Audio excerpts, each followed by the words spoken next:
तो ऐसे हैं भोले बाबा, ऐसे भोले बाबा हम पर कृपा करते हैं। धन्य हैं भोले बाबा। और यहां बड़ा सुंदर वर्णन किया। साचा ब्रह्म रूपा च नित्या साचा सनातनी यथात्मा च तथा शक्ति यथाग्नौ नाहिका स्थिता। वह सर्वस्वरूपा जगदम्बा जगत जननी के वह आशीर्वाद के कारण वह बालक को, वो ब्राह्मण को बालक भी प्राप्त हो गया और उसकी उम्र भी क्या हो गया, बढ़ गई ना, हैं? हाँ, तो ऐसी है मां जगत जननी। वह जो उनकी शरण में आ जाता है हमेशा हमेशा के लिए पवित्र हो जाता है। विश्वस्या बीजम शक्ति भूते सनातनी सर्वे स्वरूपे सर्वे से सर्व शक्ति समन्विते। लक्ष्य लाख्य रूपा चिदाशक्ति चैतन्य शक्ति के रूप में विराट रूप में चारों ओर व्याप्त हैं मां अंबा। ऐसी अंबा मैया को हम सब मिलकर के प्रणाम करते हैं। और यहां पर बड़ा सुंदर भाव प्रकट किया। 10 महाविद्याओं की साधना बताई।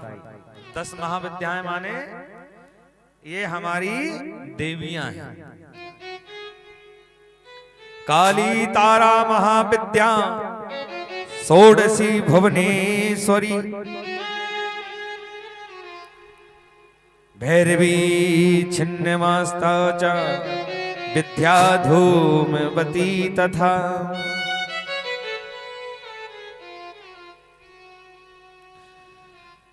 तो ऐसी हैं ये 10 महाविद्या। और 10 महाविद्याओं का वर्णन सुंदर भाव से यहाँ पर व्यास जी ने महाराज राजा जन्मेजय को सुनाया। राजा जन्मेजय धन्य हो गए और महाराज जन्मेजय ने कहा, महाराज क्या सर्दीय नवरात्रि में 10 महाविद्या की पूजा और आराधना करने का भी विधान है? तो कैसे विधान किया जाए, कृपा करके वर्णन कीजिए। तब जाकर के उन्होंने वर्णन किया और बड़ा सुंदर भाव यहाँ पर प्रकट किया और कहने लगे,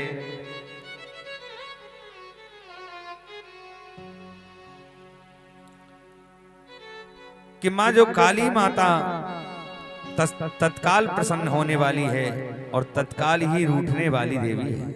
इनकी साधना या इनका भक्त बनने की बड़ी ही सरल उपाय है और रूठना भी इनका जल्दी है और प्रसन्न होना भी इनका जल्दी है।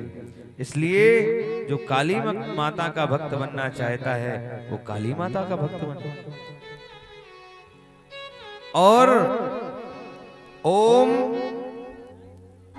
क्रीम ह्रीम कालीम ह्रीम श्रीम स्वाहा, यह उसको मंत्र जाप करना चाहिए। और क्रीम क्रीम दक्षिणे काल के क्रीम क्रीम स्वाहा, इस मंत्र का जाप श्रद्धा अनुसार 108 बार कर ले तो घर में सुख शांति बनी रहती है। दूसरी है मां तारा और तीसरी है स्वा, जो छिन्न माता,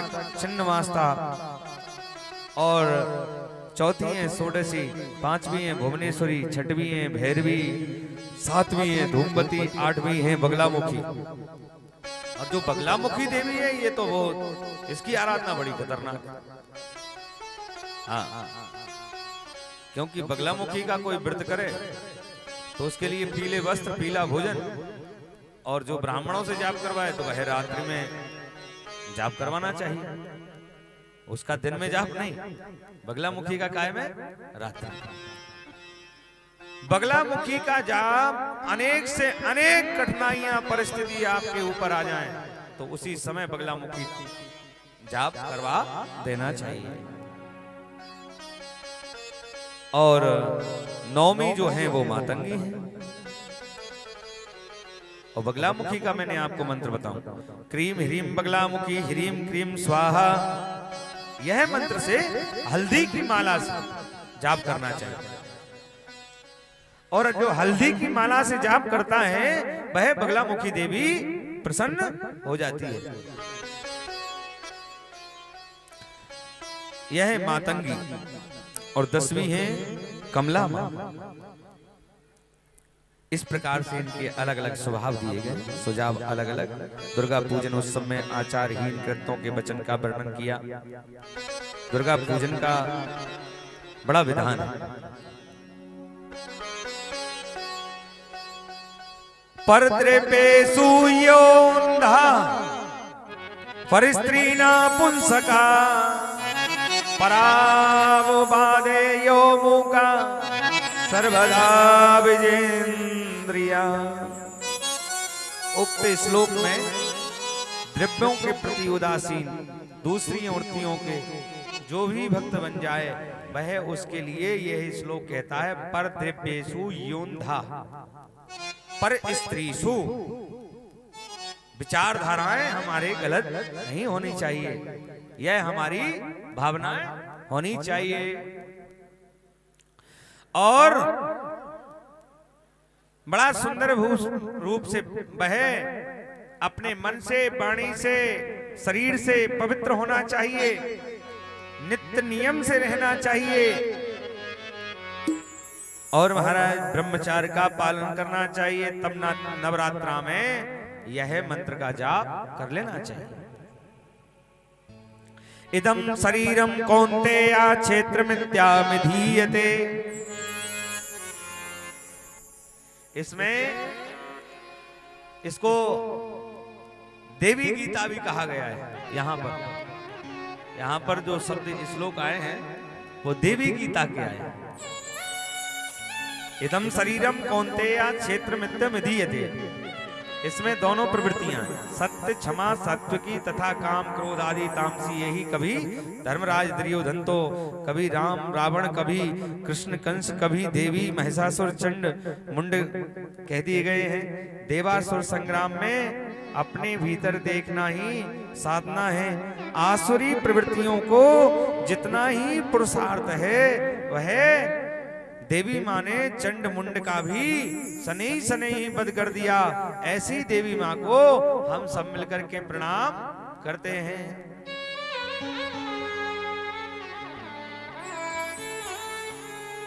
और यहां बात एक और बताई, जो व्यक्ति, अब यहां रावण की चर्चा आई थोड़ी सी। अब जैसे कि रावण था तामसी, क्या तामसी था। एक बार अब यहां पर चर्चा करेंगे थोड़ी सी हम कि रावण की पत्नी का नाम है मंदोदरी, है ना। अब बताइए, रावण का नाम लेने से हमारा दिन बिगड़ सकता है, पर मंदोदरी का नाम लेने से हमारा पूरा दिन सुधर सकता है। पूरा दिन क्यों सुधर सकता है? ये बड़ा सुंदर वर्णन किया। हमारी 5 कन्याएं हैं। 5 कन्याओं को प्रातः काल जो स्मरण करता है इन देवियों के नाम, वो उसका पूरा दिन शुभ रहता है। तो नाम याद करिए, ये तो बड़ी अच्छी कथा है। अच्छा, देवी भागवत से हमारे लिए सीखने को बहुत कुछ मिलता है ना। याद करना, अहिल्या द्रौपदी तारा कुंती मंदोदरी तथा 5 कन्या स्मरे नित्या महापातक नाशना। पापों का भी नाश हो जाता है इनका नाम स्मरण करने से। अहिल्या, द्रौपदी, तारा और कुंती और मंदोदरी।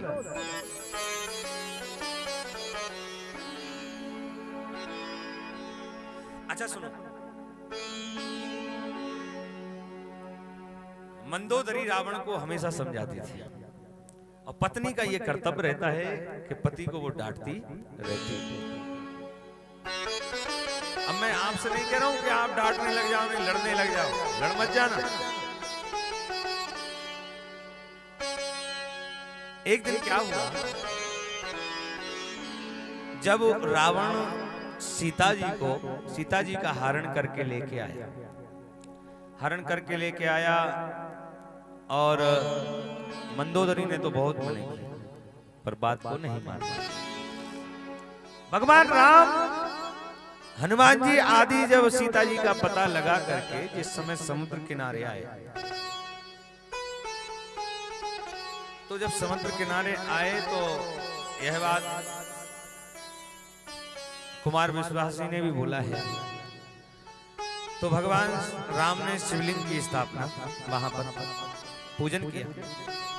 भगवान राम ने कहा, देखो भाई, भगवान राम ने कहा जामवंत जी से, जामवंत ऐसे ब्राह्मण की व्यवस्था करो जो पढ़ा लिखा हो, शिव भक्त हो, संस्कृत का ज्ञाता हो।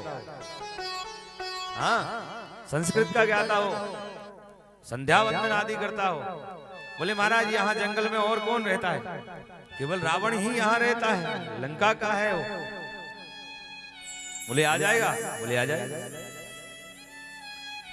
बोले पुलस्त ऋषि का नाती है, और जामवंत जी के पुलस्त ऋषि बड़े प्रेमी हैं, मित्र हैं। जामवंत जी पहुंच गए। जामवंत जी ने कहा, रावण ने जो देखा जामवंत जी का बड़ा स्वागत किया, फूलों की वर्षा की। हाँ, और इसके यहां भी कमी नहीं महाराज। 1 लाख पुत्र 1.25 लाख नाती, 1 लाख पुत्र हैं, 1.25 लाख नाती हैं इसके। अगस्त पुलस्त मुनि जो हैं, पुलस्त मुनि ने बड़ा स्वागत किया। जामवंत जी से पूछा रावण ने, आप कैसे आना हुआ आपका? जामवंत जी ने कहा कि हमारे लिए एक यज्ञ का आयोजन रखा गया है, आपके यजमान हैं। तो बोले यजमान कौन है? बोले नाम बताएं यजमान का, तभी तो मुहूर्त बनेगा, क्योंकि आप मुहूर्त निकाल लीजिए और वो यज्ञ को सफल कराइए। रावण को जितना हम बेकार समझते हैं इतना है नहीं वो। देखिए, तब रावण ने मुहूर्त निकाला। रावण ने पहले पूछा, नहीं राम क्या नाम है यजमान का? बोले एक का नाम है राम और एक का नाम है लक्ष्मण। अच्छा अच्छा अच्छा, ये लंका पर विजय पाना चाहते हैं? रावण ने कहा। जामवंत जी ने भी कह दिया, हाँ महाराज विजय पाना चाहते हैं। अब बताइए, कोई ब्राह्मण के पास में अगर ये एक दूसरे के दृष्टि में क्या हो रहा है और एक दूसरे के विरोधी हैं, पर रावण यही बात कह रहा है कि ब्राह्मण का कर्तव्य बनता है, ब्राह्मण यजमान भले ही कितना विरोधी हो जाए, यजमान के साथ में ब्राह्मण को सतर्कता के साथ में अच्छी विधि विधान के साथ में पूजन करना चाहिए। रावण यही कह रहा है। रावण कह रहा है कि महाराज मुहूर्त तो मैं निकाल देता हूं, पर ये लंका पर विजय पाना चाहते हैं, पा जाएं। पर एक काम करो, यहां तुम जंगल में हो और जंगल में आपके पास में सामग्री की व्यवस्था कहां है? क्या सामग्री ला सकते हो? आवाज कम कर लो मामा जी, थोड़ी चलाओ, सही नहीं, आवाज कम कर लो। तो क्या बोल रहा था मैं? सामग्री कहां से लाए, है ना? तो रावण ने कहा सामग्री तो तुम्हारे पास होगी नहीं। अच्छा एक काम करते हैं, सारे नवग्रहों को वहां बुलाया, शुक्र शनिचर सभी आ गए और गुरु के मुख में आहुति निकाल दी। गुरु के मुख में आहुति शुभ होती है। बोले ये मुहूर्त अच्छा है और सुबह 5:30 बजे, ठीक है। पर एक बात बताइए, सामान आपके पास में नहीं है, उनके पास पैसा भी जंगल में नहीं होगा, आप एक काम करिए, सामान भी हम ही लेके आ रहे हैं। किसने कहा? रावण। रावण ने कहा कि सामान हम ही लेके आ रहे हैं। पर ठीक है माने। अच्छा एक बात बताओ, पत्नी लंका में है और बगैर पत्नी का यज्ञ होता नहीं। बताओ यज्ञ कैसे होगा? जामवंती जी से कहा कह दो उससे कि अपनी पत्नी को बुला ले। जामवंती जी बोले रावण तेरा दिमाग खराब होगा, वो पत्नी को तू लंका में बैठा ले, कह रहा लंकी पत्नी को बुला ले। तो मैंने तो जो कुमार विश्वास है उनके मुख से ये सुना है कि वो रावण अपने एक रथ सीता जी को अलग सजवा करके वहां भेजा था और पत्नी जाकर के बैठ गई सीता जी। यज्ञ प्रारंभ हुआ। यज्ञ प्रारंभ होने के बाद में वहां पर क्या हवन आदि इत्यादि सारी वहां पर क्रियाकर्म पूजा पाठ हुए। पूजा पाठ होने के बाद में रावण ने संकल्प को कहा। संकल्प को कहा तो राम जी ने कहा तुम एक काम करिए, अपनी दक्षिणा को मांग लीजिए। कितनी दक्षिणा हो गई आपकी? रावण ने कहा कि मुझे दक्षिणा की क्या जरूरत महाराज, मेरी लंका सोने की है, मुक्ति है, काल भी मेरी खाट की पाटी से बंधा हुआ है और महाराज मुक्ति भी पानी भर देती है।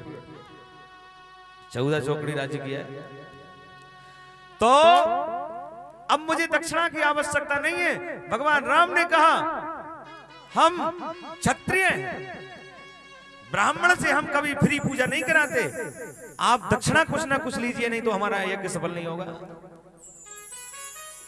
रावण ने कहा करो संकल्प, दोगे? बोले हाँ दूंगा। बोले पक्का ध्यान रखना। कुछ लोग बंदर भालू भी सोच रहे थे ऐसा ना हो नहीं पत्नी को मांग ले, पर ऐसा नहीं। पर वहां संकल्प बोलने लगा और राम जी ने संकल्प ले लिया। संकल्प लेकर के रावण ने कहा हे ब्रह्मा, हे विष्णु, मैंने जो कार्य किया है ये कार्य राम का सफल हो और राम जी लंका पर विजय पाना चाहते हैं, वो विजय हो जाएं। बोलो भाई, कोई दुश्मन किसी का हो कह सकता है? क्यों महेश जी? क्यों जी कह सकता है? बुआ जी बोलो, कोई कह सकता है? नहीं कह सकता। तो डॉक्टर कहता है कि कब किसी का स्वास्थ्य खराब होगा तभी मेरे लिए पैसा आएगा, कोई मरीज मेरे पास आएगा। वकील कहता है कि केस आएगा तब मेरे पास पैसा आएगा।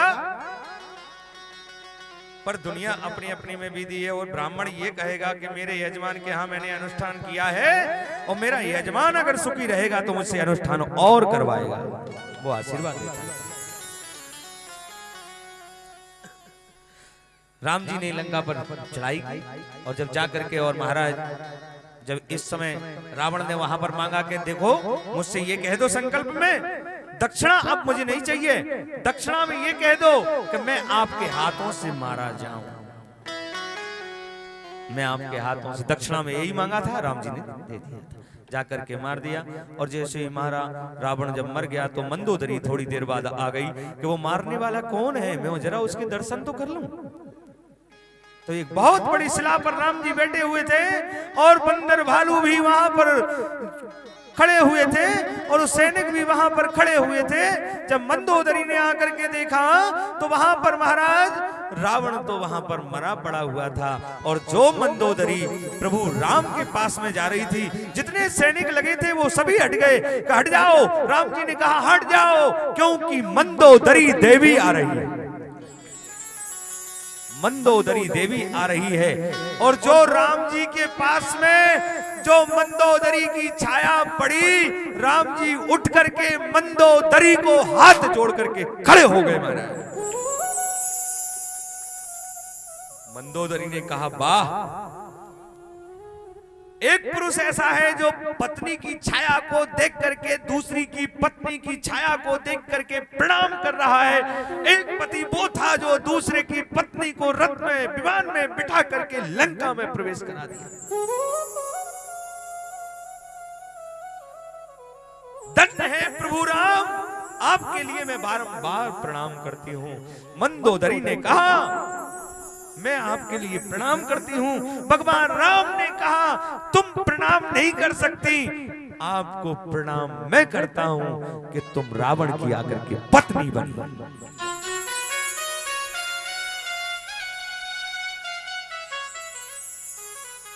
मंदोदरी की आंखों में आंसू आ गए।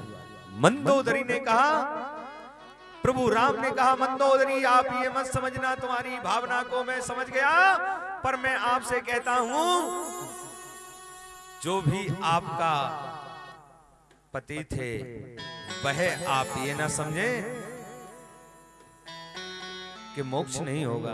जो प्रभु के हाथ लग जाते हैं, नारद जी इधर में कह रहे हैं, जो भगवान के हाथ जहां लग जाते हैं उसका उद्धार हो जाता है। पूतना कितनी बड़ी राक्षसी थी, पर मां जैसी उसको गति दी। हाँ, अहो बकीयम स्तन काले कूटम जिघांच्याम परिदाभ्यासाद्भि लेवे गतिम धात्री चिताम ततोन्यम कंबादयालुम शरणम प्रजे। मां जैसी गति उसको दी, तो इसका कोई पार पाने वाला नहीं है भैया। कौन इसका पार पा सकता है?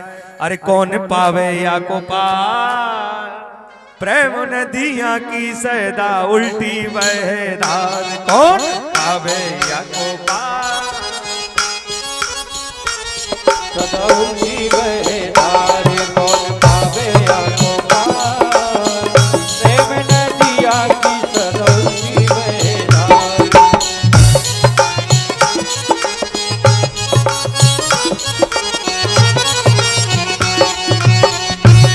कौन पावे या को पार, प्रेम नदियां की सदा उल्टी बहे धार। कौन पावे या को पार।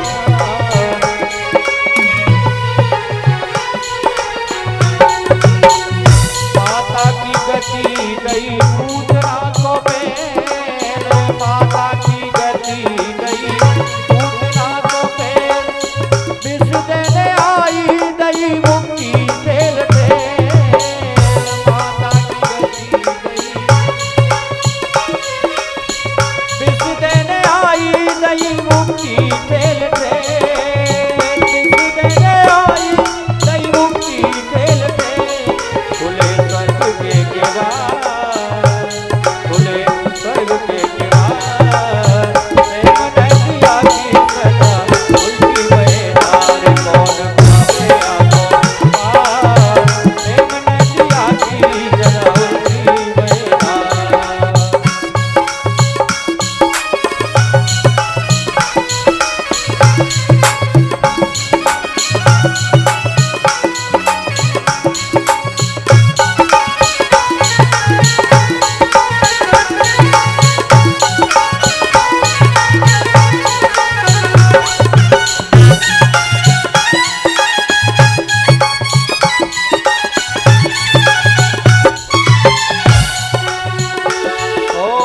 तीन पग भूमि मांग बलि लियो छल। तीन पग भूमि आने बलि लियो छल। थोड़े से माखन पे रहो सो मचल। थोड़े से माखन पे रहो है मचल। तीन पग भूमि मांगी बलि लियो छल। थोड़े से माखन पे रहो है मचल।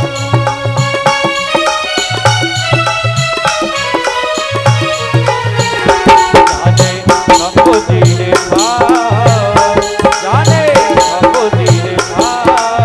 प्रेम नदियां की सदा उल्टी बहे धार। कौन पावे या को पार, प्रेम नदियां की सदा उल्टी बहे धार। कौन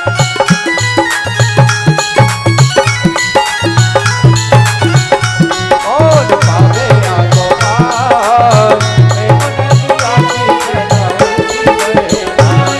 कौन पावे या को पार, प्रेम नदियां की सदा उल्टी बहे धार। तो भैया इनको कोई पार पावे वालों ना है, इनकी पार में डाली है। तो इसलिए हम जगत जननी अम्बा के प्रांगण में बैठे हैं, भोले बाबा के प्रांगण में बैठे हैं। और यहाँ पर भगवान नारायण बोले, हे नारद, अब आपको उत्तम संध्या उपासना के विषय में सुनिए। त्रिकाल संध्याएं यहाँ पर कही गई हैं, प्रातः, मध्याह्न और श्याम। प्रातःकालीन संध्या विधान आकाश में तारे रहते ही संध्या कर लेना चाहिए, व्यक्ति के लिए भजन कर लेना चाहिए। प्रातःकाल संध्या वंदन माने गायत्री, गायत्री का जाप करना चाहिए। अच्छा, गायत्री का मंत्र बोल करके, उच्चारण करके नहीं किया जाता, जोर जोर से बोल रहे हैं हम। गायत्री मंत्र को जोर से नहीं बोला जाता, मन ही मन में किया जाता है। पर महाराज क्या करें कि गायत्री मंत्र की तो ऐसी दुर्दशा करी है कि गायत्री मंत्र को किसी ने कोई ने समझा ही नहीं। गायत्री मंत्र के लिए जोर से उच्चारण नहीं करना चाहिए, क्योंकि ये देवी भागवत की कथा कह रही है। और मन ही मन में संध्या वंदन करना चाहिए। हाँ, तो प्रातः काल गायत्री का साप विमोचन करके करना चाहिए। मंत्र बोलते रहोगे कोई फायदा नहीं मिलेगा, समझो। मतलब साप विमोचन जाने हो, समझो अब। क्योंकि हाथ में जल लिया और साप विमोचन नित्य क्रम में लिखा है। आप लोग साप विमोचन नहीं जानते तो एक जल छोड़ दो, हाथ में लेकर के प्रणाम कर लो कि हे माता, हम साप विमोचन करना नहीं जानते, हम मंत्र करना जानते हैं। मध्याह्न, श्याम, मध्याह्न माने 12 बजे एक संध्या करना चाहिए। श्याम, ये ऐसे संध्या वंदन के विधान है, क्योंकि जो प्रातः काल की संध्या का विधान आकाश में तारे रहते ही होना चाहिए। मध्याह्न संध्या सूर्य के मध्यम, आकाश सूर्य मध्य में आ जाए। और शाम की संध्या सूर्य के पश्चिम दिशा में करना चाहिए। कौन सी दिशा में? पश्चिम दिशा में। प्रातः काल किधर मुख करना चाहिए? पूरब मुखाम, पूरब, है ना? ऐसे हमारे लिए मुख करना चाहिए। और तारे के लुप्त हो जाने पर, सूर्य जब उदय के बीच के जाने वाली संध्या मध्य तथा सूर्य उदय हो जाने पर भी संध्या ये अधम है। 3 संध्याएं। तो संध्या वंदन हमारे लिए तभी करना चाहिए जब सूर्य अस्त होने जा रहे हो, लाल लाल लाल लाल वो हो रहा हो, जब निकलता है ना, लाल किरण निकलती है, उसी समय संध्या वंदन करना चाहिए। हाँ। श्याम संध्या उत्तम सूर्य के अस्त होने तथा तारों के उदय के पूर्व